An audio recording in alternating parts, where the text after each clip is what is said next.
venir los santos con él y se va a estar refiriendo a los cristianos, si en la época de Zacarías los cristianos no estábamos, no existían y mucho menos se les consideraba santos? En la época de Zacarías los únicos considerados pueblo de Dios eran los judíos. Y Zacarías dice que en el día del Señor, el Señor va a venir con sus santos.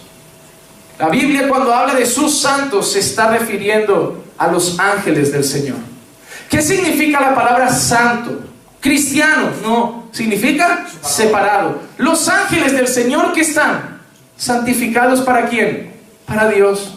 ¿A quién sirven? A Dios. ¿Para quién trabajan? Para Dios. ¿A quién adoran? A Dios. Son los santos del Señor. Tenemos que entender que los santos no es una palabra solo nuestra. Santo también es Él y no es cristiano. Él es el 3 veces santo. La Biblia, la palabra santo, no puedo cogerle y decir, la palabra santo se usa en la Biblia para referirse a los cristianos. No, se usa para referirse a un término separado. Amén. Vamos entonces a otro texto. Este texto lo voy a usar para la gente que dice que va a ser silencioso, secreto, misterioso. Primera de Corintios 15:52. En un momento, en un abrir y cerrar los de ojos, a la trompeta final, pues la trompeta sonará y los muertos resucitarán incorruptibles y nosotros seremos transformados. Ese es el texto que usan en Tesalonicenses para hablar del rapto, ¿verdad? De que los muertos resucitarán, los que estamos aquí seremos llevados, luego pasará la gran tribulación y luego vendrá, ¿qué? El juicio final. Cristo viene en su segunda venida y habrá un gran juicio y reinaremos con Él. Eso enseña. Pero Pablo está diciendo que antes de que los muertos resuciten y que nosotros seamos transformados, ¿qué dice Pablo que va a sonar?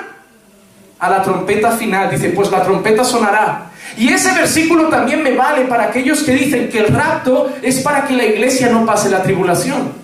Porque ¿qué trompeta dice que va a sonar? No una cualquiera. ¿Qué trompeta dice? A la trompeta final. ¿Y dónde hay unas cuantas trompetas? En Apocalipsis 7 en concreto, si no me equivoco, ¿verdad? ¿Y qué está diciendo Pablo cuando suene la última? ¿Qué pasa en esas trompetas? ¿Alguien sabe qué pasa en esas cosas? ¿Qué pasa con cada trompeta? Si no me equivoco, con esas trompetas es cuando el día se oscurece, agua se convierte en sangre, ¿o estoy muy equivocado? ¿Eso no les parece la gran tribulación? ¿Y qué está diciendo Pablo cuando suene la última? Cristo viene, resucitan unos que hayan muerto y los que están vivos son llevados.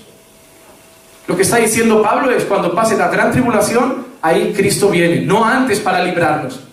Está diciendo cuando pase todo sonará la última trompeta y el Señor vendrá. Los que están muertos en Él serán resucitados en gloria y los que están vivos en ese momento serán transformados y llevados junto al Señor eternamente. ¿Están entendiendo que la iglesia va a pasar la tribulación? ¿Están entendiendo que no hay nada secreto antes? ¿Están entendiendo que no hay nada misterioso?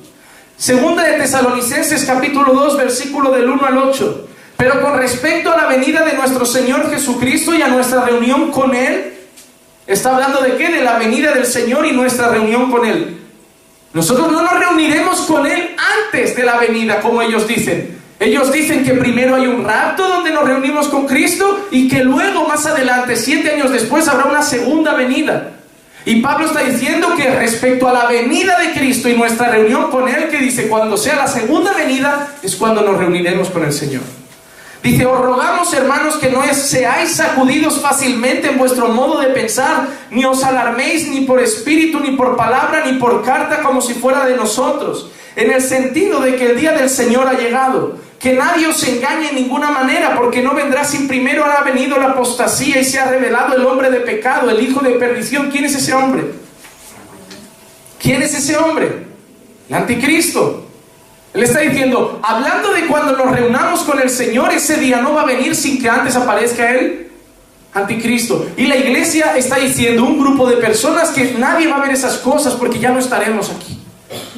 Pero hay versículos todavía más claros. Dice, el cual se opone y se exalta sobre todo lo que se llama Dios o es objeto de culto, de manera que se sienta en el templo de Dios, presentándose como si fuera Dios. ¿No os acordáis de que cuando yo estaba todavía con vosotros, os decía esto? Y vosotros sabéis lo que lo detiene por ahora. para ser revelado a su debido tiempo, porque el misterio de la iniquidad ya está en acción. Solo que aquel que por ahora lo detiene lo hará hasta que él mismo sea quitado de en medio, y entonces será revelado ese inicuo, a quien el Señor matará con el espíritu de su boca y destruirá con el resplandor de su venida. ¿Habéis visto que dice que lo que está deteniendo y frenando un poco al anticristo es algo místico? Aquí no dice qué es. ¿Pero quién es eso que está deteniendo que pasen todas las cosas más graves? El Espíritu Santo que está aquí. La gente que predica sobre el rapto dice que cuando seamos arrebatados, el Espíritu Santo ya no tendrá que estar aquí, porque la iglesia ya no estará. Entonces es por eso que vendrá el anticristo y hará todo lo que le dé la gana. Pero ahora te hago una pregunta. Ellos dicen que cuando sea el rapto secreto, en esos 7 años de gran tribulación, ¿para qué van a servir? Para que gente tenga una segunda oportunidad y para que los judíos se conviertan en un gran grupo, ¿verdad? Pero ahora la pregunta que yo me hago es, ¿quién convierte al pecador? El Espíritu Santo. ¿Quién convierte de justicia, pecado y juicio?